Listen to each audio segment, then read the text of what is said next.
This podcast is an affiliate of BCW Supplies. The next time you need to restock on comic book bags, boards, boxes, and more, be sure to use promo code FSP to save 10% on your order. That's FSP for Flat Squirrel Productions. It helps support the show, too.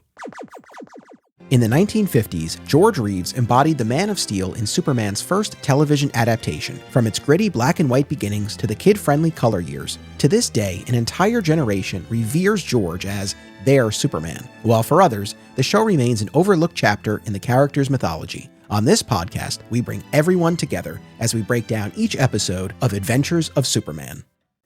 Welcome to another exciting episode in the Adventures of Superman. I'm your host, Anthony Desiato. Joining me to discuss Season 2, Episode 26, Around the World with Superman, is Wearing the Cape cosplayer and returning guest, Daniel Sanchez. Welcome back for the end of Season 2 and the culmination of the black and white era of the show. And the culmination of 2 years of waiting to go over what was my entry point into the Superman world. This episode was the first live action Superman that I ever saw as a child.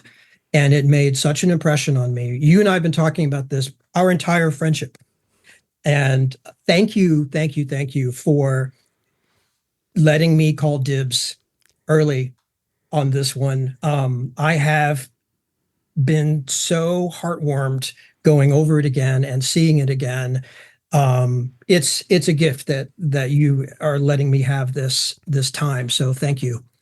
Oh, my pleasure. I appreciate your enthusiasm, your insight, and wherever we have the opportunity to pair a guest with an episode that really means something to them, that's always ideal. And I always jump at the opportunity. So I'm really curious to hear your thoughts about this, because like you said, we've been talking about the episode for a while. Now we finally get to talk about the episode. I want to say a thank you to all of our audience members and all of our guests over this past season and season 1 as well. We are now halfway through Adventures of Superman, now that we're here at the end of season 2.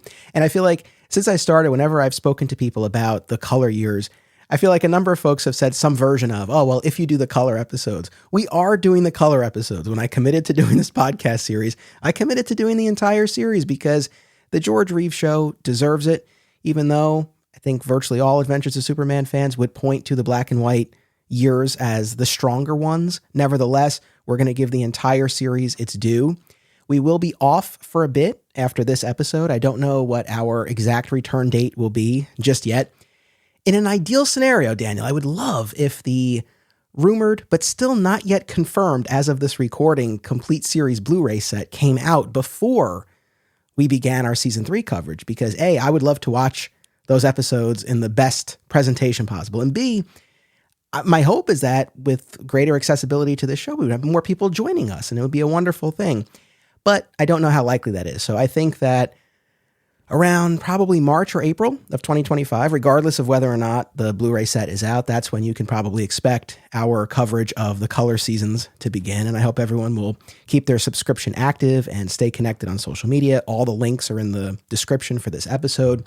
So just stay connected, stay subscribed, and stay tuned. And before you know it, we'll be back getting into the color years. Amazing. And if there's an episode throughout these 2 seasons that any of the listeners really thought, I'd love to see that, they are on Amazon. So for the low price of $1.99, you can see one that you might have been excited about. But I would love the entire Blu-ray collection. I could only imagine what extra features they might have. Absolutely. Yeah, so we'll all keep an eye out for that as well. But once again, my thanks to everyone who's come through and joined me for one of these episodes as a guest, and to our audience members. I don't want to name names because I don't want to risk leaving anyone out, but there are certain folks I hear from without fail every week who are listening along with us, and many of them who are watching or rewatching along with us. And I have fun doing this. I have fun having these conversations. I feel the Reeves show deserves it. I would probably do this anyway, but it really is motivating and galvanizing to have people along for the ride with us. So you folks know who you are. For those who just listen silently and I never hear from, that's totally fine as well. But especially to the folks who reach out, that really means a lot, and I appreciate it. All right, so Around the World with Superman, March 13th, 1954, written by Jackson Gillis, directed by Tommy Carr. So, Daniel, what I'm going to do is I'm going to read my fairly detailed synopsis here. This was a little bit of a shift in our format as season 2 got underway here, where I started giving more detailed plot breakdowns at the beginning, which then allowed us a little bit more room to maneuver and jump around in our conversation, because I was feeling a little bit constrained or confined by just sticking strictly to that. In this scene, this happened, and this scene, this happened. So I kind of like doing this, and I think it served us well, and hopefully the audience has enjoyed. So I'll read my synopsis, and then I'm going to open the floor, and I can't wait to hear all of your thoughts. Superman arrives at the Daily Planet to read the winning letter in a contest for children that the paper is sponsoring, the prize for which is a flight around the world with Superman. When Lois and Kent track down the winner, they realize that Elaine Carson is an adult, and that her daughter Anne, who had been blinded in a car accident, actually wrote the letter, and does not believe in Superman. After Elaine chases the Daily Planet crew away, Clark visits Anne's doctor and questions whether debris from the accident could be lodged in Anne's optical nerve, but the doctor says that the best X-ray machine in the world hasn't found anything. Clark tells Lois he has to make Anne believe in Superman. In his Clark guise, Superman appears to Anne and proves he's real by bending a fire poker and hearing Anne's whispered wish to reunite with her father. As Elaine explains to Lois, she blamed Jim Carson for the accident and doesn't know where he is, though Elaine is fearful that Jim's lawyer, who has found them because of the contest publicity. Superman reveals he has discovered the cause of Anne's blindness. He uses his X-ray vision to guide Dr. Anderson through an operation that restores Anne's eyesight, then takes her on a 2-hour trip around the world. Upon returning, he surprises Anne with her reunited parents. So that's our roadmap. I toss it to you, my friend. Overall thoughts, impressions, feelings. What does this episode mean to you? Overall thoughts are, this is almost the perfect Christmas story. You could inject more than one Santa Claus metaphor into the events that happen here and walk away with your heart just full of goodness, to the level of It's a Wonderful Life. The pure giving nature of this show. Almost every character is thinking about someone other than themselves. And that's very, very rare, I think, in any story. But it especially stood out to me as an adult, having seen many seasons of the show, in that there is no villain, there is no gangster, there are no thugs, there is no plot, there is no mystery. It's just an attempt to help someone. And the way that these characters rally in that attempt just makes you feel wonderful about people. And I was very touched by that. And it did sort of make me realize how many prior episodes were about gangsters and thugs and criminals. And it made me wonder when I was younger of, don't these guys know Superman lives here? Why do they keep trying? And this episode to me seemed like, what if Metropolis understood that? And maybe there weren't these larger issues to combat. There weren't mobsters at diners plotting things. And now the Daily Planet could focus on a contest where a child could write in about what I think is beautiful about the world. And that could be their priority of the week, because Superman did clean up the city and he did inspire that better person inside of everyone in Metropolis, that now they could focus on this. So the big takeaway, I think, for me is that if I had to recommend any entry point as to what is the good heart of Clark Kent and the good heart of Lois and the good heart of Perry White and the good heart of Jimmy, this would be, start with this episode. Well said. It is truly heartwarming. George's scenes with the young girl are sublime. Anytime you have him interacting with a child, there's just another pocket of the character and the actor that are opened up, and it's really something.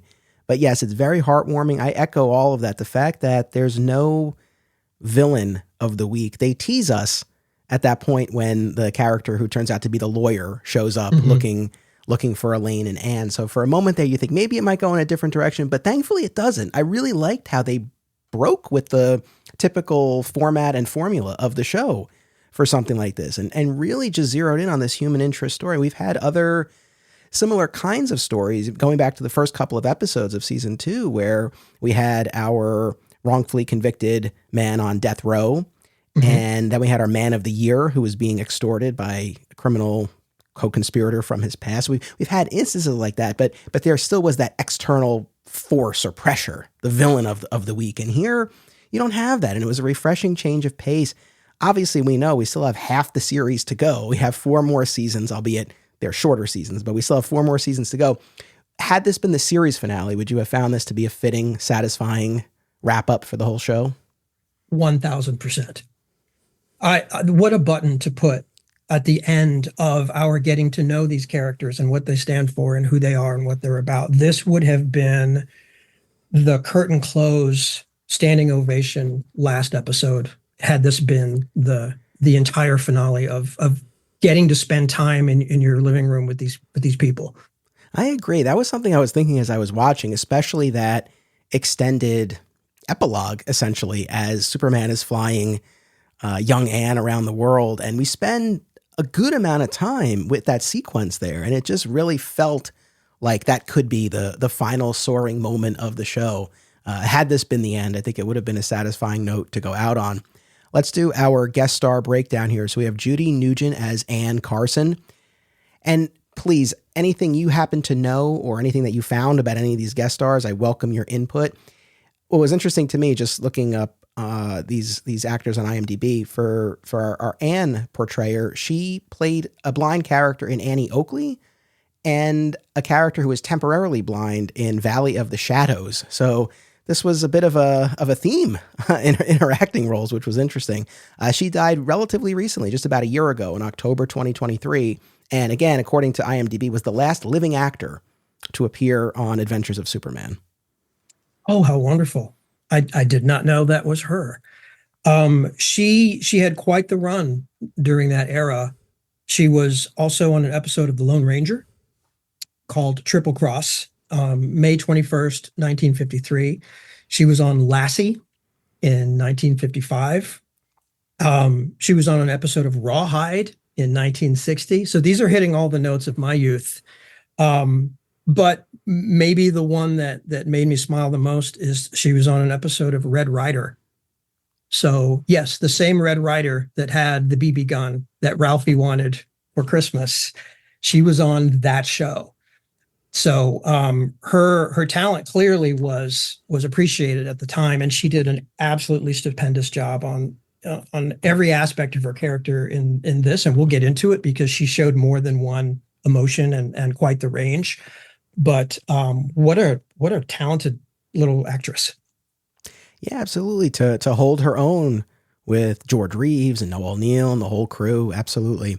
We had Kay Morley as her mother, Elaine Carson, Raymond Greenleaf as Dr. Anderson, Patrick Ahern as Murray. He was the inspector in The Ghost for Scotland Yard, Max Wagner as the radio operator. That was one of 454 credits. He has quite the resume. And James Brown as Jim Carson, who had a long-running role on Adventures of Rin Tin Tin and a recurring role on Dallas. Anything about any of those folks that jumped out at you? I just thought Jim Carson was very well cast. He was described in the show as, the best man who ever lived by Elaine Carson. And when you see him and you see his face and just everything about his physical presence in the room, you really believed it. So great casting on that one. Absolutely. I consulted with our book that we've mentioned on a few episodes here, Flights of Fantasy by Michael Haid, who joined me not too long ago for an episode here. And as I talked about with him, my favorite part of the book is that there are, because he looked up all of the original scripts, and so where applicable, he'll include deleted lines or deleted scenes, things like that. And so the original scripted end of the show, what we see on screen is Lois and Superman watching this family reunite, and Lois looks at Superman and he runs away. He runs out of the room. But the original scripted end said Lois impulsively gives the startled Superman a kiss.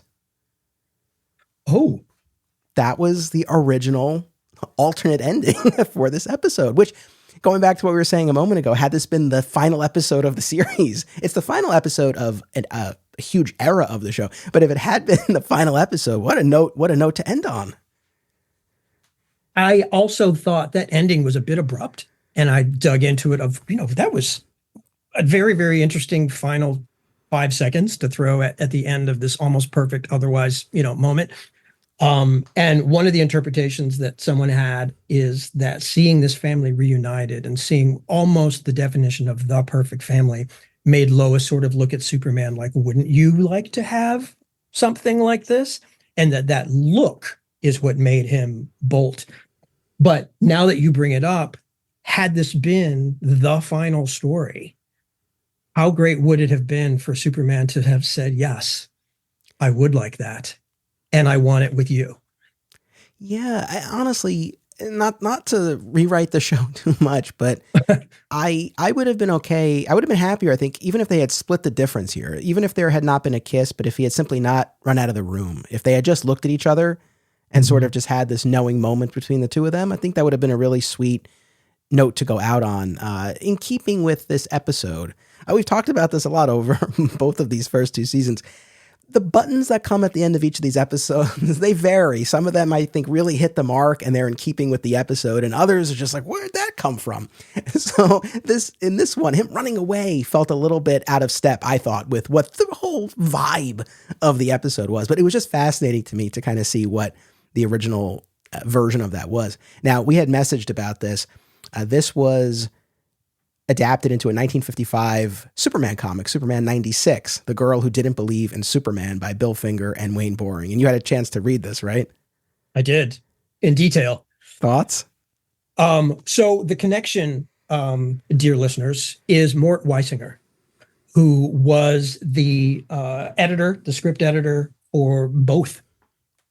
And what might surprise people is that in this case, the comic did not predate the show. Many times TV shows will borrow from written material. This was in reverse. The comic was almost exactly 1 year later, but Mort Weisinger was the common thread. And there are a great number of beat for beat story matches, but it also varies in a couple of really important points, which I would love to compare after we finish talking about the episode. It's I could only imagine being a kid in those days, because once the episode stops on television, you can't see it again. But if you could have a copy in your hand that was almost the same story, that would have been pretty great. Yeah, absolutely. I had a chance to read it as well. It is, believe it or not, it is available on the DC app, not in its original single issue form, but it was collected in the Superman in the 50s trade paperback, which I do have a physical copy of, but on the ultra tier of the app, they also have a digital version of the trade. And so I pulled it up on my iPad and read it again. Or actually, I guess for the first time. I don't know that I had ever hit that when I went through that trade the first time around. But yeah, there were, I suspect, probably the same couple of things that really jumped out at me as jumped out at you. But circling back to our episode here, and like I said, we don't have to feel constrained to going scene by scene or anything like that. We can sort of jump around. But I will start at the beginning with that opening scene of Superman showing up at the Daily Planet. And that's where we get the lay of the land about this contest that they're running. Some fun secret identity business here, because Superman is there and Perry's like, where's Clark Kent? I wanted him here as well. And Superman says something to the effect of, oh, I'm here. We don't need him. Right? Exactly. Yes. And then similarly, just a few beats later, when Superman is reading the letter and everything, and Lois and Superman are talking about the fact that Superman is going to fly the winner around the world. And he says something along the lines of, yeah, Clark told me that you didn't believe his word, that I had agreed to do this. And she's like, yeah, well, Clark can be difficult sometimes. So I liked him navigating that in those moments. Yeah. You could tell that Clark was very definitely trying to make sure to protect the reputation of Superman, that this is not a tail wagging his dog situation. So, check with actual Superman first before you speak for him. What do you think about this contest generally? I mean, this is quite the prize. A flight around the world in Superman's arms. I loved it. The title of the contest was Why the World is Beautiful. And so just the concept that children would write in with their thoughts of why the world is beautiful, that alone was admirable. And even you could tell the pride in Perry White, where he said, "This is the greatest contest ever." He was fully behind it. And you got to see that part of Perry that, we see sometimes, that fatherly, protective grandfather Perry. And then for the prize to be as good as being in Santa's sleigh on Christmas Eve, was absolutely just pitch perfect. I'm going to say this now because when we get to the actual flight, I don't want to be flip or undercut it with a nitpick, but he flies her around the world in a couple of hours. I just wish they had been a little bit more ambiguous about the duration of of the flight, because they literally circle the globe. And it's not that I doubt Superman could do that on his own, but the speed at which he would have to be flying this young girl in order to achieve this, I don't know that she'd still be in one piece by the time we get to the end of it. She'd be paced. All right. Well, you know me, I did the math. So when they said in the show, we'll be back in a couple of hours, my first thought was, not if you want her alive, you're not. In the real world that we occupy, the cruising speed of an airplane is roughly 600 miles an hour. The fastest land vehicle ever recorded is faster than that. It's 763 miles an hour. When Apollo 13 escaped Earth's gravity, they were going slightly over 24,000 miles an hour. This is easy math. The circumference of the world, 25,000 miles. If you do that in 2 hours, you cut that by half, you're going 12,500 miles an hour. 12,500 miles an hour. So you're going half the speed of Apollo 13 with no outward means of protection in any way. Now, assuming Superman's cape and any of the Kryptonian physics that you want to do, still, it's a blur to you. You're not seeing the scenes that we saw in the show of being able to fully appreciate the Taj Mahal and all of the places that he took her. So I'm with you. At once I just shook my head a little and I thought, oh, you could have just left that out. You could have just said, we'll be back. Yeah, no, that's the thing. I didn't need them to actually crunch the numbers and put an accurate time frame on it. Just keep it nebulous and we'll be fine. Well, I guess along this thread here, and this sort of carries us into the next scene when they're at the apartment building and then inside the apartment, but whoever's writing the ad copy for the radio ads for this contest, they really dropped the ball, because little Anne learned about this by hearing it on the radio. And apparently the radio ad left out the fact that you have to be a child in order to enter the contest, as well as the fact that it's Superman who's flying around the world. Anne is under the impression she can win this for her mother, and that the Daily Planet is going to buy her a ticket and send her around the world. So very, very, it's not even nitpicky. I don't think it's even a failing of the show. I'm just saying, within the world of the show, I think Perry needs to have a word with whoever's writing the copy for the radio ad, because they left out a lot of key information. The fact that you have to be a little girl or a little boy, and the fact that it's Superman who's going to fly you around. That feels like kind of important information. It does. And the only way that I retcon out of that is that she turned the station and caught the second half of that. Oh, okay. Announcement. I like that. So if you lead with what you think you'll lead with is, hey, kids, would you love to fly around the world with Superman? Then enter this contest. If she didn't turn it on until then, I could see her misunderstanding. Okay. And I speak out of love because I really want this integrity to hold. So Yes. The last gripe slash nitpick slash how does this work? And this even on IMDb goofs, you'll see this here. How exactly? It's never explained how Anne is able to write and mail this letter on her own. If she's receiving assistance, we don't know from who. It's clearly not her mother, so that's a little bit of an open question. I tracked that too, possibly since, in this it, internal consistency of the story, she didn't lose her sight until she had lived a few years. Possibly her muscle memory could do the job writing it, but to mail it, I think she would have needed someone's assistance in the apartment building which they live in.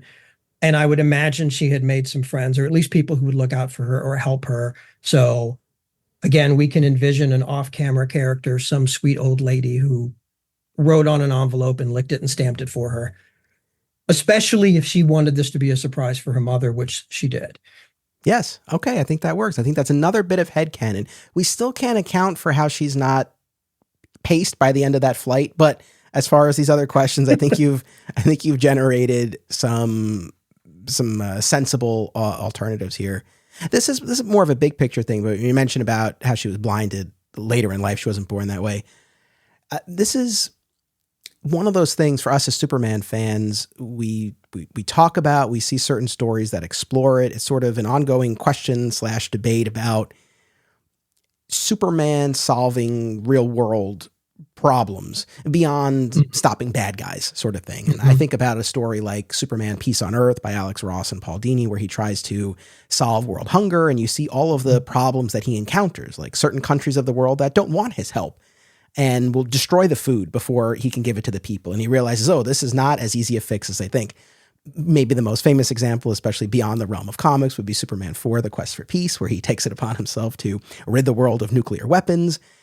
So it's always interesting to me when we broach this subject, and it's a tough thing too, because on an ongoing basis, sort of thing. These are more one-offs that we're talking about, but on an ongoing basis, I think it's tough if Superman or any of these characters, if they actually are solving these problems, because I guess there's some degree of realism in the world itself that we want to see reflected in these stories. Mm-hmm. And if you have Superman actually solving all these problems, that distorts things a bit. What I liked here was that it's not that he cured blindness generally. It's that there was a specific way in which he could help, using his X-ray vision to find that debris, that piece of glass that was lodged in her optical nerve. So he's helping in a profound way, but it's not like he's solving a problem in the real world that in the real world actually has no solution. So I liked the way that played. I thought it was a nice balance. I'm so glad you brought that up, because that's one of the premier differences between the television episode and the comic. Whereas in the comic, Superman just solves it. He goes into their library and astounds everyone reading at super speed, and they make the comment, he's learning in minutes what, took us years. And then he goes into the operating room and performs the procedure himself. And they again remark about how fast and precise he was. So in the comic, it's almost like he shoved humans out of the way and said, I've got this. What I loved about the television episode is that is not what happened. He went to the doctor first to find out what is Anne's condition. And when the doctor said, something is going on with her optic nerve, but no matter how many times we look, with what he said was the most powerful X-ray machine in the world, which means Metropolis is the center of that leading medical technology. If they happen to have it there in the city, I can't imagine Elaine could afford to send Anne to, Europe for this sort of a thing. If they couldn't see it with that machine, it can't be seen. And then he looked at Clark and says, unless you know of a better one. When I remember as a little kid, I went, I do. I know a better one. But that Dr. Anderson got to be the hero. Dr. Anderson performed the procedure. Dr. Anderson verified that the glass was there. Dr. Anderson's hands were what saved Anne's sight. And Dr. Anderson got to come into the waiting room to an anxious Elaine and give her a smile. And you saw the relief on her face. And the fact that they did all of that it made me believe that this is the metropolis where Superman had the effect that we always hoped that he would, that other heroes are now everywhere. I so appreciate that the writer did it in that way. Oh, 1,000%. That was one of the things about the comic issue where, like you said, you have Superman reading through their medical library at super speed and then performing the surgery himself. This was the much more satisfying track in my mind of him simply performing an essential role, but guiding the doctor who's actually performing the surgery. No, that was far and away the way to go. We reference the television series Smallville a lot around here, and there's one Smallville rewatch podcast that's always at the top of my queue. Always Hold On to Smallville, hosted by our pal, Zach Moore. Zach and his guests bring tremendous insight, passion, and humor as they discuss each and every episode of the series that ushered in the renaissance of superhero TV. Listen to Always Hold On to Smallville wherever you get podcasts, and keep an eye out for the other shows under the Always Hold On to banner, including Arrow, DC's Legends of Tomorrow, Superman and Lois, and Star Wars. Aw Yeah Comics celebrates and promotes everything that is wonderful about comics, toys, artwork, and the joy they bring to people. Visit them in person at one of their 3 locations, Harrison, New York, aka my local comic shop, Skokie, Illinois, or Muncie, Indiana. If you have kids and have been looking for a family-friendly store, look no further. Join Aw Yeah for exciting events, including creator signings, how-tos, and more. Visit awyeahcomics.com and follow Aw Yeah on social media for more. Their name says exactly how they feel about it. Say it with me now. Aw Yeah. We do spend a good bit of time here sorting out the confusion about the ad and this business about her not believing in Superman. Curious, just your thoughts generally, and especially this notion of her not believing in Superman. Because obviously this is a key piece of the episode here, a key piece of the comic book issue. I just welcome your thoughts. So a lot of my thoughts fall in one of two camps. One is very much the Santa Claus idea of there's a line where Anne says, don't talk to me like I'm a child. I know Superman isn't real. It's a big publicity stunt. And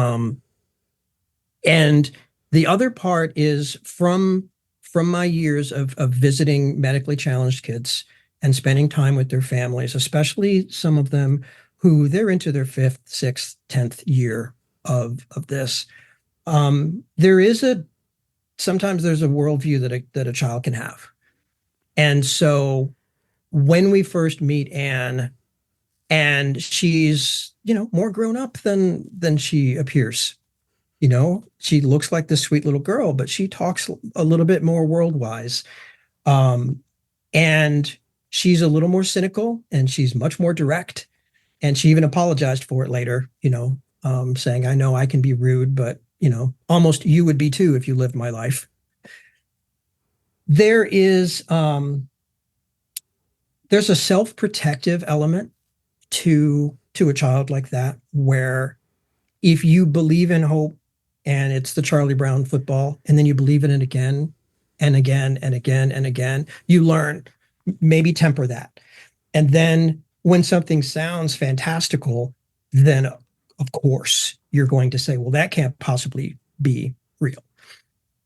But one of the things that also really struck me was Anne's desire not to be pitied. And she straight up said, don't you dare pity me. And she even looked at Lois and she said, I'm sure there's things that are wrong with you. That, let me tell you, is 100% accurate. That is completely true. And so to see George Reeves' handling of that, every single expression on his face, there's kindness in his eyes when he immediately meets Anne on her ground and says, this is how you want to be treated. I absolutely can meet you right there. And he speaks to her with respect, and they talk some things through. And then, of course, later when he comes back to visit her as, quote, Superman, from all of those interactions, he lets her know, ironically, I see you, the complete you. Um, and I have no idea if Jackson Gillis intended that level of meaning to it, but it came through to me.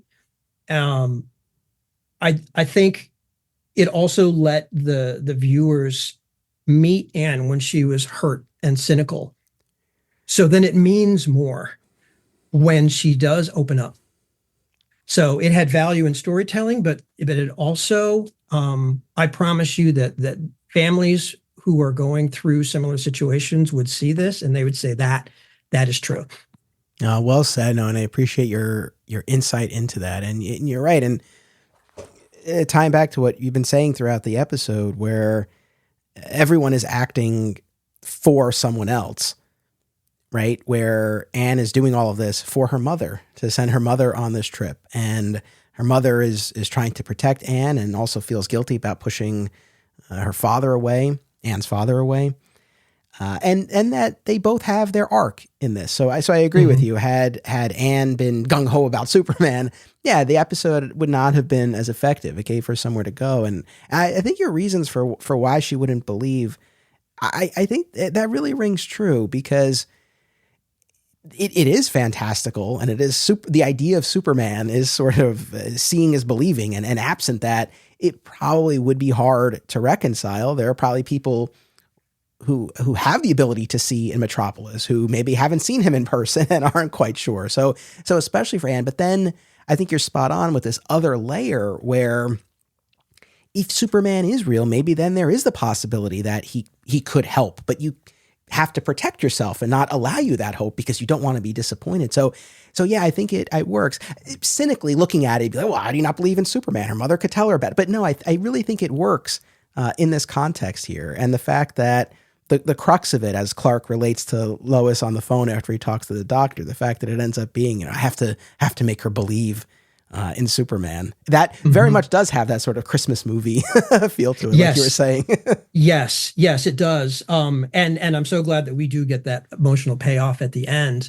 But the other thing that really struck me about that scene was, Lois's reaction. She immediately just fell to her knees and hugged Anne and was just overcome with empathy. And that's the point where Anne said, "No, don't you dare pity me." But wow, was it good to see that side of Lois, that she just instantly was, if we're here for anything in this town, it's to help this girl. And the other thing is that what Anne was the most upset about was not this business of, is Superman real or not? She was tremendously upset that there was the chance that her mother would not be able to go around the world. Her thoughts were for her mother. And again, I can tell you that in the families that I have come across over the last half decade, that is resoundingly the case, that these children who you would think have enough on their shoulders to go through, they care more about their parents. Are they happy? Is their brother doing okay? Than anything resembling self-care. So when Anne, got out of the chair and basically balled her little fists and almost stamped her foot, demanding that they send her mother, and there's some hints that it's Arabia in particular that she's concerned about.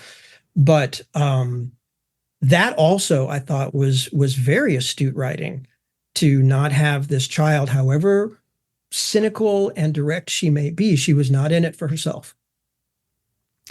No, absolutely. There was a selflessness and maturity, a wise beyond her years sensibility about the character. And yeah, I agree. That stood out a lot. Lois's reaction when she drops to her knees, and it's. I think it kind of justifies all of the, at times, repetitive back and forth about the mix up over the contest and this and that, because you feel the frustration from each of the characters, but then it all melts away in that moment, and I really like the way that played. Just to keep the Lois love going. Later in the episode, when Lois first finds out that there's a larger issue revolving around how the accident happened and where is the father, um, she just has this tremendous moment where she shares with Elaine, the mom, this sort of understanding, and starts, with, you're not alone in this. You feel like you are, but you're not. And she says, something along the lines of, if you think that we started doing this for the sake of the contest, you're right, but that's not why we're doing this anymore. And you really believe her. You see the Lois that we all fell in love with. Yes. Yeah, that was a great bit. And just this notion of the estranged father. I like this layer here because you they could have chalked Elaine's reaction to all of this up to her just being overprotective. But I like that there was this added component of she pushed the father away. She feels badly about this, but the father has also sent the lawyer to try to find them. What exactly was your read on that? Because I guess my takeaway was she feels like the relationship is beyond repair because she blamed him and she pushed him away, but that now he's going to use legal means to, I don't know, try to take Anne away. I mean, what do you think her fear is? Because she is very concerned and talks about we need to move because his lawyer has found us. So what do you think is kind of going on from her perspective? Honestly, I couldn't figure it out. I think they needed some sort of almost misdirected reason to further the plot along. But, the way the story progressed is, Clark needs some time alone with Anne so he can convince her that he's Superman. So basically orders poor Lois to sit downstairs in the apartment building on guard duty and make sure that the mom doesn't come up the stairs. Okay, fair enough. But then in comes semi-villainous looking character. They even give him a limp. And you don't see him for more than just a few seconds. He asks if Lois is Elaine, and he says, "Oh, I'm sorry, of course you're not," and then just leaves. And the next thing you know, Elaine, who probably saw him out on the sidewalk, comes in and she's panicked because she just saw him, and now she's like, "Well, we have to move." I didn't see enough of a reason why she would feel such a drastic measure had to be taken to flee this apartment. If the husband is clearly alive somewhere and he's retained an attorney, I did not get what the fear was. Yes, I don't know that this totally tracks, but we talk about headcanon to try to to try to reconcile it. What doesn't fully line up is that Elaine seems to simultaneously want to find the husband and repair this. There's a clearly guilt over and regret over pushing him away, blaming him for the accident, yet doesn't want to be found by his attorney. So that's kind of what leads me to believe that she is very regretful, but she feels that this is beyond repair. That's why she's not trying to open the lines of communication, and maybe does fear that he's going to use legal means to try to get custody of it or something to that effect. Otherwise, I don't know exactly why her reaction would be, we need to move. It's very, that's a very drastic step. The most that I could come up with was she just felt such crushing guilt that she did not want to be found, because that might meant she'd have to stand in a room with her husband again, knowing that she should not have pushed him away. So you don't think she feared any legal recourse being taken against her? You think she was just so overwhelmed with guilt that the thought of being found was enough, where she's like, I can't even face him. The reason that I think that is, and I don't have a better answer, but the reason that I think that is because she described Jim as the finest man who ever lived. She did not say, I'm afraid of him, or he's coming to take my daughter. She still thought that he was the man who hung her moon. And so I couldn't reconcile why she would then be afraid to have communication with him, even if it's through a lawyer, if that's still how she viewed him. And if she needed to absolve her guilt, then why not do it? unless it was just too crushing and she didn't know how. So perhaps the ultimate example of fight or flight of she did not envision any words that could ever atone in her mind, and so her flight kicked in. It's a stretch. No, I don't know. I think I would maybe gravitate more towards your reading than mine because we're not given enough, so it's hard to say. But you're right; it doesn't seem like she's afraid of what he might do. It really is this kind of the prospect of being found and connecting. I don't know. I think there's a lot we have to fill in there. But while this is going on, we get what I would argue is the centerpiece of the episode here. The scene between Clark or Superman in his Clark Kent clothes, sans glasses, talking to Anne and proving to her that he is in fact Superman. One of the things, and I welcome your thoughts on this, and I know among the fandom, maybe people differ a little bit on this. I'm not sure, but my view of George's performance, I don't see typically much differentiation in terms of his Clark and his Superman. I'm not saying there's none ever, but generally speaking, we're not in the realm of, for example, the Christopher Reeve movie series. But here, at least in terms of the voice, I did notice a shift when he was still in his Clark Kent clothing, but talking to her as Superman. Yet at the same time, to the show's credit, because I'd forgotten this bit. I'm like, oh man, are they even going to acknowledge how similar they sound? And they do. And Anne even says, like, you sound like Clark. So I like that a lot. But yeah, I'm just curious, kind of your take on the sort of the dual role and how George plays it and the level of distinction between them. It's as close as I've ever seen George Reeves do to the classic Christopher Reeve scene where he straightens up in Lois's apartment and takes his glasses off and changes his voice. I swear I saw that on George's face as well. In his mind, I think he shifted, and it was very easy to superimpose mentally the cape on him during that entire interaction that he had with her. Yeah. I believed it. I agree. Yes, no, and I think that the way you put it, I think that might be the best way to describe it, where in terms of who he was playing Superman in that moment. And however subtle it was, there was that shift that took place. It's such a standout scene. And like I said before, anytime, and we've seen this in other episodes, but anytime George had the opportunity to act with a child, it's truly heartwarming. You see that kindness, that compassion, that patience. It's just on full display. And I know as we've gone through all of these black and white episodes, people know I'm quite fond of when we get the impatient, frustrated, punch throwing version of the character. I love that. I love that energy. But I think one of the reasons I like it so much on the show is that that's not all it is. And so when you have moments like this, where you see that warmer, softer side of the character, it really just sings, and it really helps, I think, complete the picture of who this version of Superman is. So I loved all of this back and forth and the ways in which he proves it by bending the fire poker and then going into the other room and using his super hearing to hear her whispered wish to reunite with her father. This was the other big distinction from the comic that I clocked, where in that comic issue, boy, they make a real meal out of him, out of Superman trying to prove that he's real, and she's just not buying any of it.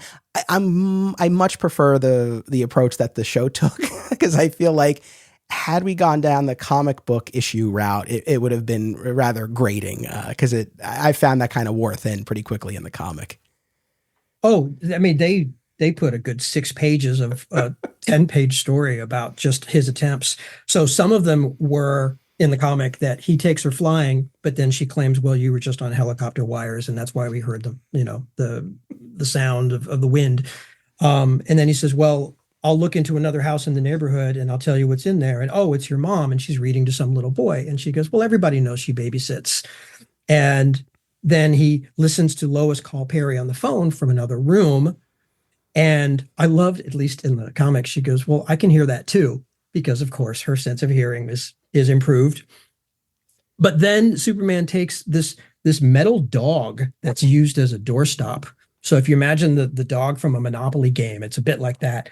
And he says, okay, sort of like the poker trick, like put both your hands on the dog and I'll stretch it out. And then you'll see that, a normal man wouldn't have been able to do that. But him doing that makes it hot. So she takes her hands off. And by the time she puts her hands back on, she accuses him of, well, you just switched dogs. And so he just can't, win with her. And so the only thing he can think of, he's running out of ideas, is to use his x-ray vision. And that's when he looks at her. And that is when he sees the shard of glass in her eye in the comic. But I do appreciate that in the television show, they didn't belabor that. She already expressed her reason for not believing in Superman, because she said it's just like the fairy tales, that any other adult would try to get children to believe. So I like that they established that and moved on, but that in those moments, he didn't get frustrated with her. And I think that goes back to what you were saying about the wonderfully gentle inner George that came out, that's so wonderful to see in that he took his time with her and he said, okay, almost like your worldview is valid, and I'm going to, in your own terms, reach an understanding with you. I'm not going to be the typical domineering adult who just tells you to feel differently. And in 1950s world, sure, we're used to that now. But imagine how special that was. Yeah, no, that is really a great point. Yeah, no, that's a fantastic one. And it's also interesting. I was thinking about this because if you were Superman and you had to convince someone of your abilities and they can't see, it's like, yeah, what would you do? Especially if they were particularly dubious and skeptical, right? It's one thing if they're kind of a willing participant, but if you have someone who's actively engaging in this disbelief, yeah, what do you do? So it's interesting. I very much like the way that played. The two big things I want to pose to you. A lot of times it's less about, why did the show have him do this? But more I like to think about the psychology of this version of the character. So I've quoted this line already when he says to Lois, I have to make her believe in Superman. He doesn't really, though, right? Like he could have, even just as Clark, he could have x-rayed her eye. It's not that he really why do you think for Clark / Superman, it was so important, it was so critical that she believe in him? The show, I think, just lets you fill in that blank. It's possible you could make the connection that he wanted her to maybe drop some of that self-protective defense mechanism of disbelief, that maybe does not have to be your default setting, and that if he could get her to turn on this, then that might help her in the rest of her life. So from the show itself, they don't give you anything. You have to fill that in maybe yourself, but based on the kindness that you felt throughout, you imagine good intent. So whatever it is that is his reason, you would imagine it's probably a very, very good one. I will say that in the comic, they straight up tell you, but for the viewers of the show, they wouldn't have had access to that. I like that interpretation, that it's not just about trying to cure her blindness, because based on what's presented in the episode, she doesn't need to believe in Superman for him to x-ray her eye and take her to the doctor. But so that's why I like what you laid out there, that there's a deeper, more profound way he's trying to help her beyond the practical eyesight piece of it. And then the other thing is, and I'm glad it went this way because it made for this really fascinating scene and a very unusual scene where you see him in his Clark clothes, but without his glasses, acting as Superman. I love that they did this. Why do you think they had him enter, though, or not why did they have him, but why do you think Clark didn't change into Superman? I know she's blind, but I don't know. yeah, like I said, it is a bit of an outlier. Usually, anytime he's doing Superman things, well, we see him as Superman, and just the fact that someone could walk in, whatever the case may be, as that ends up happening, where he's in there and then he hears Elaine and Lois coming in, and he quickly runs into the kitchen and then reemerges in his Superman costume. But yeah, like, why do you think he chose to go in as Clark, but acting as Superman? I thought it was just for the most practical of reasons, which is to not scare her. So it would have perhaps been frightening if Superman flies in your window and without your permission, is just in your space and you're home alone without your mother. So I think I would imagine he just thought, let me knock at the door and let me talk to her. And if she lets me talk to her and if she lets me come in, I'll convince her. But I really thought it was that pure of a reason. And then when he was about to get busted by Lois and Elaine coming in, he had to fall back on, well, let me duck in the kitchen, change my clothes, and come back out and pretend it was always me. That's my thought. We'll go with it. Before we get to the actual flight, is there anything else about anything leading up to it we haven't talked about that you want to? Yes. When Clark is voicing as Superman with Anne and they're alone, and he says, let me go in the kitchen and you can whisper something and I'll hear it. And what she says is, I want my daddy to come back home. The look on Clark's face when he comes back out of the kitchen is so loving. You almost like wouldn't need any more dialogue out of him. His face just resounded everything that you would hope that he would feel. It was right there. It was right on his face. And then when he came out, you're thinking, what's he going to say? I mean, this is one of those moments. And you're because he walked all the way out of the kitchen, all the way behind her chair and came and sat down to the side of her chair. So you had those few moments to think, what is he going to say? And what he said was, I think what you whispered was so private that maybe you didn't even want me to hear it. And oh, my heart just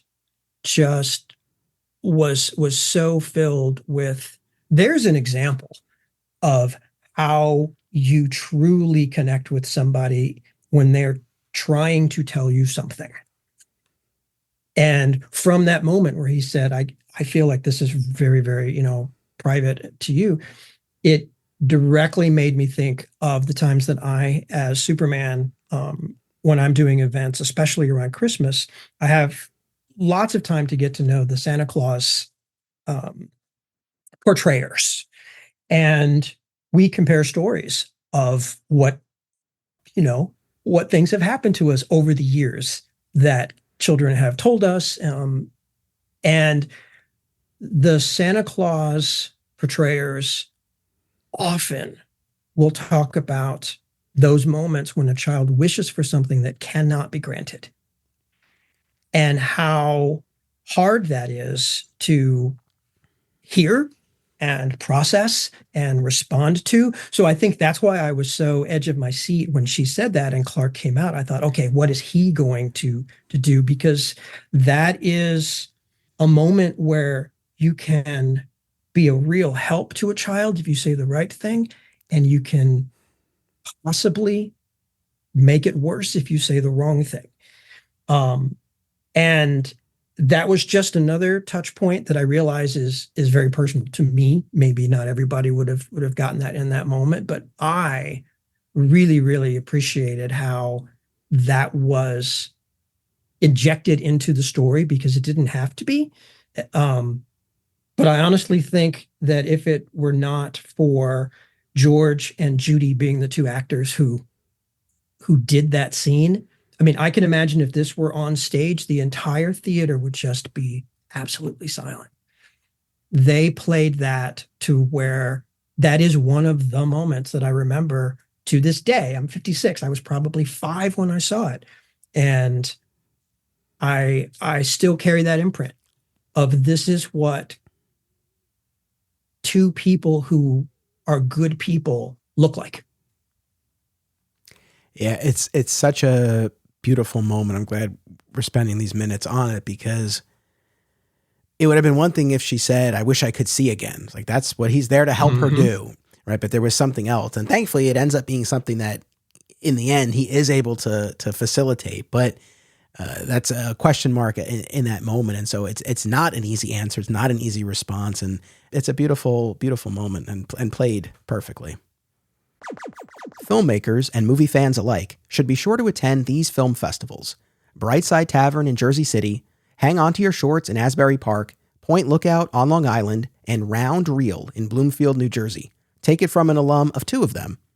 Submission information for filmmakers, as well as details about the festivals, can be found at filmfreeway.com. Follow the festivals on social media for news about events, discounts, tickets, and more. Also, listen to the Hang On to Your Shorts and Cullen on Film podcasts, available via a shared universe network. Fat Moose Comics is New Jersey's best and oldest comic book store. Established in 1982 and under new ownership since 2020, Moose sells a wide selection of comics from every publisher and time period, along with action figures, graphic novels, posters, statues, and more. If you're looking for something and they don't have it, they can probably get it for you. They know a guy. Visit Fat Moose in Whippany the next time you're in the Garden State, and be sure to reach out via the Fat Moose Comics Facebook page. Yeah, absolutely perfectly. And it's what makes the ending so satisfying. I mean, I would only equate the feeling when this gets resolved to the Twilight Zone episode where the store Santa finds Santa's actual bag and spends all night giving real toys to kids until the bag is empty. Or It's a Wonderful Life, or something where the real connection between people of, here is a person who did nothing but give. And you see that in George Reeves's portrayal of Clark, and you see it in Lois when she says, "No, it may have started out as a contest, but now we just want to help." Yeah. And then when we get to the conclusion of the episode here in the actual flight, I love that they showed us as much of the flight as they did, and that we really just got to sit in that space for those few minutes, because it would have been easy, and I don't think I would have even begrudged them if I don't know, if they skipped over more of it, or we mostly were in the planet and we were just sort of hearing those radio reports. But I like that they showed us all of those sequences of Superman flying and carrying her in her arms, and as they go across the Atlantic and to London and Paris and the Himalayas and Arabia. And of course, that will tie into the reunion with the father. And he drops a number of hints, Superman, along the way about what might be awaiting her when she returns. But just to see, and this is, well, I was going to say the final turn in the character, but we still have the last piece when she's reunited with her family. But even during that flight, just to see the shift in this character from where we started earlier in the episode, was really something. I have to tell you, and I've been joking about this all season, so here's a perfect place for another round of this. As they were flying through the mountains, all I wanted was for him to tell her the story about, there were these two crooks one time. And they got on my bad side. So I said, put them up on this mountain with the cabin, and all I told them to do is just stay there. Don't try to climb down. But they did. They got what they deserved. Or better yet, if he passes by what we've lovingly dubbed Superman Mountain, and this headcanon I've developed that anyone who finds out his secret or gets close to finding this, they get a one-way trip to this mountain, and that this village is slowly growing. So that in my head, I'm like, oh yeah, he's probably going to tell her about his mountain civilization that he's slowly populating. But as soon as you said mountain, I knew that's exactly where you were going to go. And one of my favorite running bits. God help me, it made me think she could have just looked down and seen, the skeletons of their two bodies and went, oh, that's where they went. Yeah. And she goes, what? And he goes, oh, don't worry about it. Just like he did with the other hints. That's amazing. Yeah. What stood out to you about this sequence? So, we were talking earlier about how we're glad they didn't make a meal out of all the doubt and him having to prove to her that he was Superman. I'm glad they spent those minutes instead on this. That in my memory of being a child watching this, I was very enthralled by seeing all of these places. And yes, they were on a rear projection, but still you saw, everywhere that they went. And it really did sort of inspire this wonder about it. So I suppose if we hadn't known any better and they had just done the shortwave radio keeping up with him, which again, another Santa metaphor, because we all know they do that on Christmas night. And we wouldn't have known what we would have missed out on because we wouldn't have known. But to see it, I cannot imagine this episode without that. So I tracked where they went, and it's really amazing. They went across the Atlantic, so they went east the entire way. But the conversation that they have throughout is also, I think, just as impactful as the things that they saw. So it's not just this tour guide going, and if you look left, there's this, and if you look right, there's that. They had a talk as they went. And so when they went over the Atlantic, he said, "Does it make you dizzy?" And she says, "Oh, no, I love it." And that's how it started. So they went over Hampton Hall in England, and he says, this is where King Henry VIII used to live. So he's teaching her history. He's showing her the importance of these landmarks. And she says, "A real castle?" And he goes, "You better believe it." Then they go over the Eiffel Tower, and she says, "Oh, it's beautiful. Everything is, the whole wide world." And you think, all right, that could have been enough. They could have ended it there. But they kept going. And he points out the Blue Danube, which, if people don't know, it's not just a little river in France. It goes from Germany all the way down to the Black Sea. It's huge. They do a little preview of what later is a deleted concept from the 78 Christopher Reeve movie. As they fly over the Blue Danube, he says, "Would you care to waltz?" And she says, "Why, yes, I would." And on the horizontal gurney, which you can see if you look really close at the edge, you can see a little bit of the mechanism, but he sways her back and forth. And how charming is that? Again, he didn't just show her, here's a very large river. Let's tie this into the fact that it's one of the most famous waltzes. And then let's actually spend a moment bonding and give you a memory that no one else on this planet will ever be able to say, which is, I waltzed with Superman over the Blue Danube. In the Donner version of Superman the movie, when Superman takes Lois flying, where we now have her reading the poem, they originally intended to dance and waltz above the skyline of Metropolis. And there are concept drawings, beautifully painted concept drawings of just that. So I love that this predated that by a good 20 some years. But then they get almost back into the speed issue, because as they're crossing the Pacific, the shortwave radio guys, the jets from the Navy vessel escorted them for as long as they could keep up. And I thought, this poor girl, if they're flying faster than Navy jets, she's not going to do well. But another tie-in to the Donner films is, in the original script, he did not just take her around Metropolis. He did this thing. He took Lois around the world. And there is a prop. So the prop of the I Spent the Night with Superman newspaper, if you read what it actually has as the dummy copy in the article, it takes from the script before they started shooting and made changes, as if, well, that's what's going to be in the movie, so that's what we'll put in this newspaper that Lois then writes about her night that she spent with Superman. And she says, "Where did we go? To Paris, where we first saw the Place d'Étoile, and then on to Rome, the Vatican, where St. Peter's Square and the cathedral were bathed in a magical light.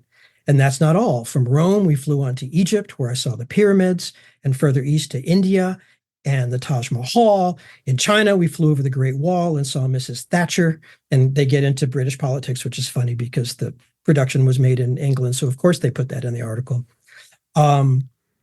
Usually, a trip of this kind would take weeks, even using the fastest jet plane. Even going supersonic in the Concorde, we wouldn't have tackled it the way Superman and I saw the world last night. How long did it take? About a minute and a half. That's amazing. So we very recently covered Superman the movie on my other show, Digging for Kryptonite. Not for the first time, but it was the first time we revisited it in a long time, and it was wonderful to go back and watch again and to talk about it. If there is one piece of the movie that I'm still not the biggest fan of, it is that poem, the "Can You Read My Mind" bit. And had that been instead of that, had we gotten the waltz or the trip around the world, I maybe would have opted for that. But yeah, seeing the I mean, and I don't know to what extent this actually was directly what we're talking about here, the Reeves show, whether this was a direct influence or inspiration. I mean, I don't know. Mm-hmm. I'm with you. I mean, could you imagine the beautiful John Williams waltz that he would have composed for that scene? Yeah. Well, and this was, people can go listen to the other episodes, so I'll keep this quick. But that was my main takeaway when we were talking about that. It's just the music, even putting aside waltz or anything like that, just the flight that we got in Superman the movie. The music is so beautiful. Like the music gives you everything, I feel. And the performances, of course. I always felt like the poem was just a step too far. But, that's just me.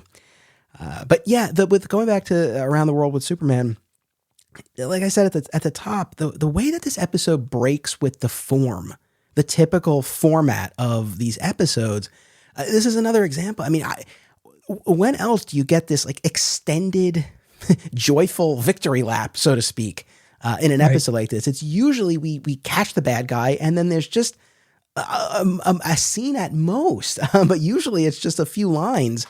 Where we just put a little bit of a button on it. But here you really got to sit in the victory, so to speak, right? The joy of this moment and this experience that this young girl is having. So I love that, going back to what you were saying a moment ago, I love that this is how they chose to allocate the real estate in this episode. It was spot on. One question, we don't get this, and I wish this had been part of the conversation between them, but I'll ask you. If the little girl, while they were flying, said, "Superman, why do you do what you do?" or something to that effect, what do you think? What do you think the George Reeves Superman would have said in that moment? Oh gosh. First of all, you asking me that question at all reminds me of those scenes in Up, Up and Away. So if people haven't read that story, there's almost exactly that scenario of Superman's carrying this girl, through space galactically, and they have nothing but time, and she just bombards him with questions about being Superman, and it's very cute and it's very, very well written. But if she were to ask George Reeves Superman, why do you do what you do? That is such a big question. I would imagine that he would say something about, I just do what anyone would. Yes.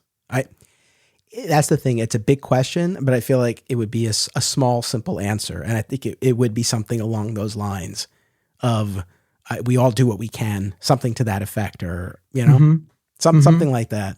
I wish we had gotten, I guess the reason why I wish we had gotten a moment like that is you don't get, and this show was not built for this sort of self-reflection or articulating his motivations necessarily. So that's why and if ever there were an episode for it, I feel like it's something like this, to just kind of get to hear from him really why he does exactly what he does. And to have the question posed, not by Lois or Jimmy or Perry, but by this young girl while they're having this moment in the skies. Yeah. It just would have been interesting. I was thinking about that as I was watching it.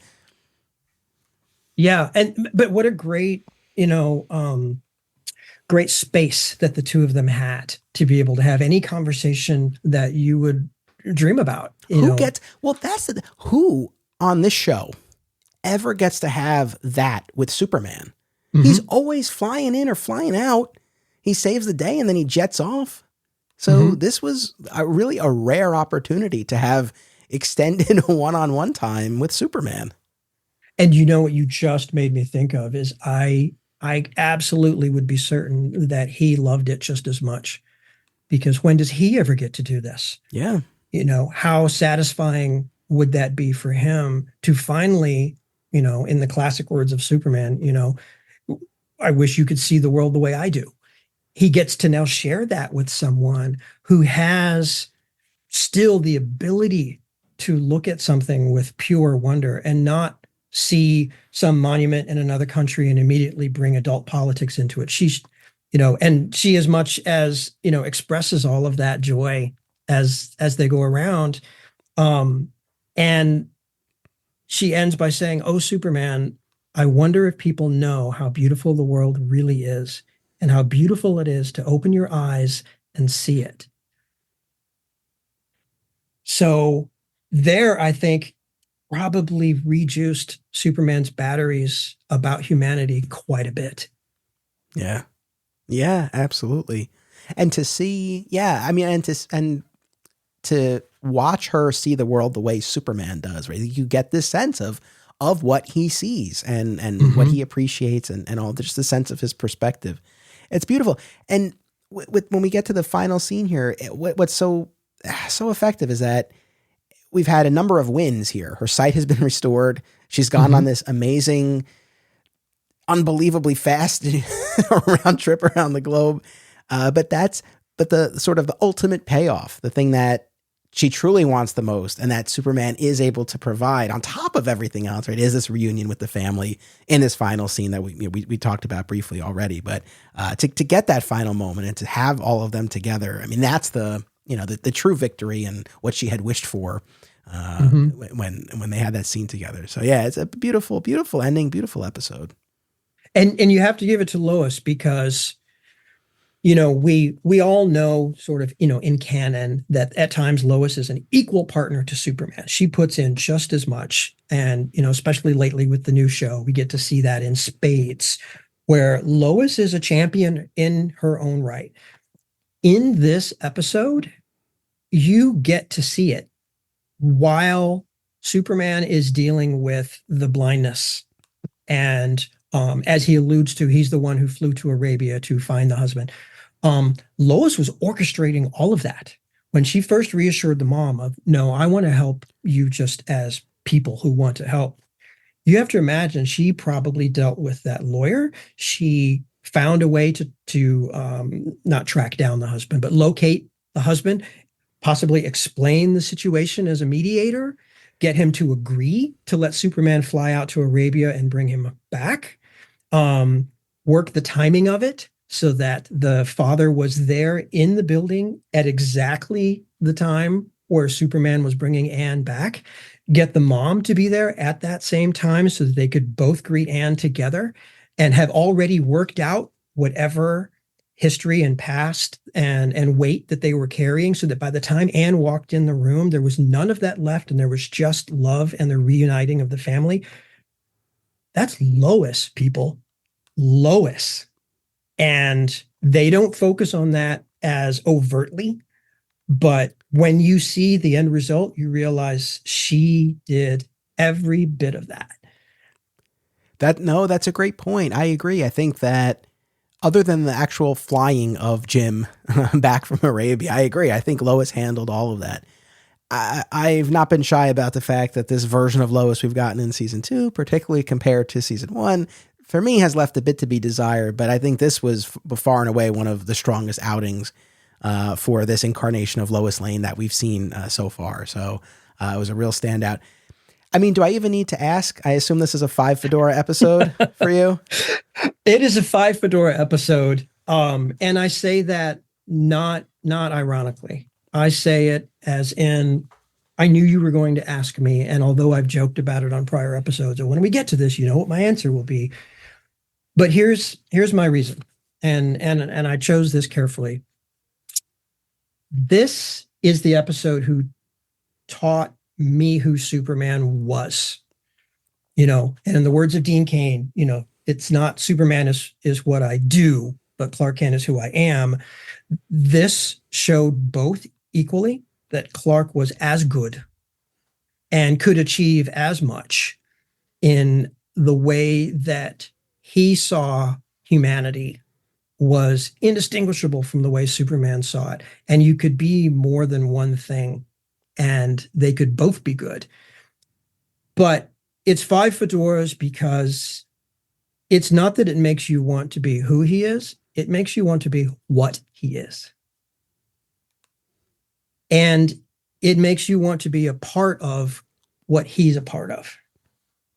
To be surrounded by people that we saw in this episode from Perry on down, to have that be your family and your world. I measured every other Superman that I ever saw against this episode. This was the standard. Wow. No, well said. I can understand why this made the impression that it did. And obviously you've taken the example of this episode and put it into practice in the work that you do. And for myself as well, this is five fedoras for all the reasons we've been talking about. And I think it's important for any iteration of Superman, but especially this one, knowing that it was seen by as a young impressionable audience. You see episode after episode of Superman punching or karate chopping, stopping bad guys. But this was something different. So you see how he helps in this way as well. And I think it's important. So yeah, it was a delight. It was heartwarming. It was a change of pace, and really a standout and a beautiful note for the black and white era to go out on. So for myself as well, this was five fedoras easily. Yeah. And let me tell you, on rewatch, it hit just as hard. I teared up multiple times seeing it again. We may have talked about it, in a literary, position. But let me just tell anyone who wants to see this episode, it packs an emotional punch, and there is no comparison between us trying to describe it and you watching it. Oh my goodness. Yeah. In case there's anyone listening to this who hasn't watched it, please do. Now, before we sign off and before we truly wrap up the black and white era of Adventures of Superman, don't worry, I didn't forget about this. Stamp Day for Superman. So this was written by David Chandler, directed by Tommy Carr. Here is my synopsis. In this 1954 short film commissioned by the U.S. Treasury Department and distributed to schools and civic organizations, Lois and Kent are window shopping when a jewelry store alarm sounds. One of the robbers stays behind to turn himself into Superman, lamenting that he never learned how to save or handle money. Lois later tells Kent she saw the other fleeing robber, Blinky, when he ran by. Later at the office, Jim shows off his cute, portable typewriter, which he purchased with money earned from buying savings stamps back when he was in school. Clark gets an idea to do a story on the Stamp Day program at Jim's alma mater. Lois plans to meet them after she looks at mugshots, but she is abducted by Blinky, who plans to kill her before leaving town. While teaching Blinky how to use Jim's typewriter, Lois manages to get a message out the window on a paper airplane. Superman rescues her, apprehends Blinky, and delivers a message to the school children about being super citizens and buying savings stamps. So this sort of odd piece of the Adventures of Superman mythology, it's available everywhere essentially, but thankfully they did include it on the season 2 DVD special features, which was nice to have that included with season 2 of the show. Unlike all of the other black and white episodes, I had never watched this before. Now I know you didn't have a chance to rewatch this before we sat down, but you have seen this before? I have, yes. And in fact, growing up in school in the early 1970s, we still did that. Yeah, that was one of the main things I wanted to ask you about, because I know this practice of the saving stamps was eventually discontinued. But so you grew up with this? Mm-hmm. Yeah, I would say up until about third grade, maybe it started to fade. But yes, we did. At that same impressionable age where if Superman had told us to do something, we would have run right out and done it. So you buy these saving stamps and you earn interest on them? Yes, it's an early way to sort of teach you how bank accounts work. Okay, right on. So, like I said, I hadn't watched this before. It's about 18 minutes, I think, is the runtime, so not quite a full-length episode. I went into this figuring, okay, this is our propaganda piece here that we're gonna watch. And Yes, especially when we get to that final scene with Superman and the school children and he's telling them to be super citizens and buy your stamps. However, it wasn't as ham fisted and in your face throughout the rest of the piece that I thought it was going to be. I mean, for the most part, it plays like, in my mind at least, it plays like a typical episode of Adventures of Superman. Yes, you have that one robber who turns himself in, who talks about, oh, I would never learn how to save money.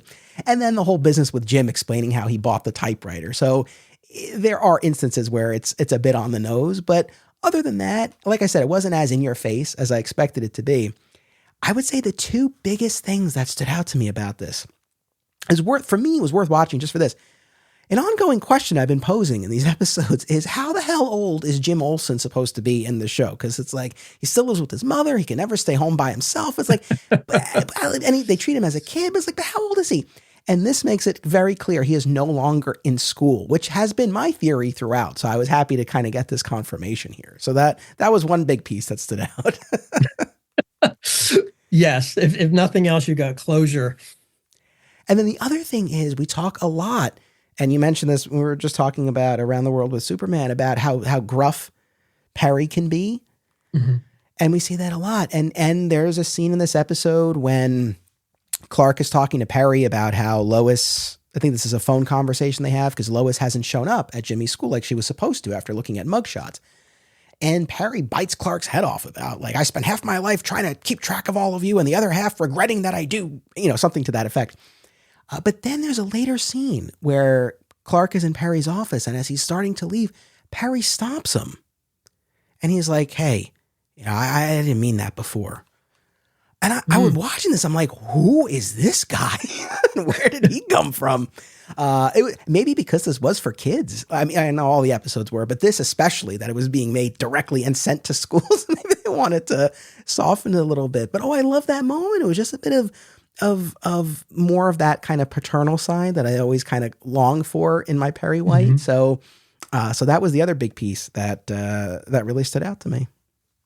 Well, that's great that the producers know when to take an opportunity, that these are kids who are still learning what are adults and why do they behave the way that they behave, and to show Perry apologize and change his behavior. I think the producers thought, let's take this opportunity to put some of that in there, which is wonderful. Yeah. The only real head scratcher I had was when Superman apprehends the robber who stays behind, and they have this heart to heart, and it's a nice moment between the two of them. But then when Superman hears the police sirens, he leaves and he tells the guy, "Don't tell them I was here." And I can't figure out why. I don't know why why Superman would want his presence there in the jewelry store to be kept a secret. And I welcome any audience member input if there's something that I'm not picking up on. But that was one thing that stood out to me. But yeah, otherwise, I'm glad I finally watched it. It's a nice little addendum to season 2, and just an interesting relic. I mean, one of our prior guests, Ed Gross, he recently co-wrote Superman: The Definitive History, and I did a whole episode with him on Digging for Kryptonite. If people want to check that out, we actually talked a little bit about Adventures of Superman. But there's a whole section of the book on PSAs. On Superman-related PSAs, looking at the wide history of the character. And so kind of looking at this in that context, I thought was interesting. I debated whether or not I give this a Fedora rating. And I even as I'm saying this, I'm not quite exactly sure whether I should. I'm going to maybe say 2 Fedoras for this, because I don't really know how to rate this. It's not a regular episode. It's really kind of its own thing. So I don't know if it even really warrants a rating, but I'll go with 2. I'll go with that. I guess you could approach it from the writing challenge where someone came in and said, we've got to sell Stamp Day. Yeah. Now package that up. So from there, you could say, well, how well do I think they did? Maybe 2.5 when you put it that way. I'll go 2.5. All right. For poor Lou Koza, who's been tabulating all of these scores, and I really do appreciate it. 2.5, Lou, 2.5. Do you remember it well enough to give it a rating? I mean, obviously I was a kid at the time, and I do remember, like, it made sense the way that Stamp Day was explained to me. the excitement of Jimmy talking about the typewriter um, clicked. So if that was the goal, then the fact that I forgot all of the plot devices that got you there is probably fine because it did teach you, hey kids, if you save, you get a little extra as a reward for saving. So message received. And by the way, sorry, Lou, my buddy Lou, I know him too. So So no official rating from you. um I guess I'll go by the approach that I just laid out of if that was that writer's objective to make kids appreciate this and take it to heart and actually, possibly enact it, then I think he succeeded, however silly the wrapping might have been. So I'll go with 3. Fair. I think you're making a very compelling case. Part of me is like, if we're grading it, against the all the black and white episodes, that's one thing. If we're grading it against Superman PSAs, I mean, it's 5. No, I'm going to stick with 2.5, but that's a valid argument. Listen, we've made it to the end of what, like I said, I think most fans, myself included, view as the strongest era of the show. Having now spent as much time as I have going through all of season 1 and all of season 2, I think my heart ultimately is with season 1. I think there was something particularly special about that season. Yet, I think season 2 is home to truly some of the strongest episodes of the series, like Around the World, like The Face and the Voice, like obviously Panic in the Sky. So there are some absolute highlights. It was enjoyable throughout. Overall, I would say I found season 1 more compelling, but either way, I definitely look at these as these first 2 seasons. I look at them very fondly. At the same time, I'm really looking forward to having fun with the color episodes. I know, like, anytime they come up, and I know I've expressed this in past episodes too, where it's like, oh, do the color episodes. I am actually excited because we'll have fun, and I think I'm going in with the right mindset. I am not expecting the color episodes to be what we've gotten before. I know it shifts. I know the stories get silly. I know the first color episode, we have time travel. So I know it's a different thing. And I accept that. And I'm looking forward to having fun and taking these episodes as they come. So yeah, like I said, I hope people stay subscribed. And I look forward to kicking off that Color Years coverage in the not too distant future. Where would you like to direct folks if they want to keep up with you and your cosplaying efforts? So I would direct them to Instagram at Wearing the Cape. And there's quite a few new initiatives that I've got going on over there. One of them is, I suppose, to the point of this show of, we can all do a little. I've been talking lately to other Supermen from other countries. So England, Canada, Australia, Brazil, and they each are doing what they can where they are. And we thought it would be really great to start to share that and to start very, very, very simply just by saying we all know each other and we're all friends. And just so that people are aware that there are many people across the globe who have this heart and who are out there in hospitals and schools and making a difference. And maybe just that simple knowledge of its existence is a seed. So in the coming weeks, there'll be a lot more about that. Also, you can find some of my articles at dailyplanetdc.com. One of the ways I think that mostly directly manifested from me seeing this episode as a kid is I had never seen a television representation of a newspaper reporter before. And this was the first time I ever saw them. And look what they did. And I thought, oh, is that what they do? Because if that's what they do, I want to be one of those. And now here I am, an actual reporter for the Daily Planet. So I've had just a tremendous amount of satisfaction doing that. I just did a series of articles on the Christopher Reeve documentary, Superman, the Christopher Reeve story. That director reached out and sent me a message how much he enjoyed it. Oh, so that's awesome. Meant a lot to me. So anywhere that you see something that I've done, please send a little message. I would love to know how it maybe resonated with you, or how you felt about it. But yeah, just look for Daniel Sanchez at dailyplanetdc.com. Beautiful. I know I identify you as cosplayer, but humanitarian is really more appropriate. You do wonderful work. I'm glad you've been connecting with your counterparts across the globe. That's wonderful. I hope everyone will follow what you have going on. I'm so glad that we had you here for this. I thank you for your time. Audience, thank you for tuning in to this and all of our season 1 and season 2 coverage. It's really been a joy and a privilege to be able to spend this time discussing these episodes and having these conversations with all of the guests who have come through. So thank you all. Happy holidays. Come back in 2025 for our coverage of the color seasons. And until then, as always, remember, only Superman can do super things. This podcast is made possible by the support of our Patreon community. Sign up for a monthly or annual membership at patreon.com/Anthony Desiato and choose from a range of rewards. This week, I want to spotlight our DC Tourist tier, which includes exclusive access to the monthly spin-off podcast Beyond Metropolis, where we apply the signature digging for kryptonite approach to the rest of the DC universe. Sign up today, and thank you to all patrons. Be sure to check out our sister podcast series, Digging for Kryptonite, a Superman fan journey, a weekly exploration of Superman's vast 85-year mythology, available wherever you get podcasts. Please join us on social media, become a patron, and subscribe, rate, and review today. Links are in the show notes. Thank you all.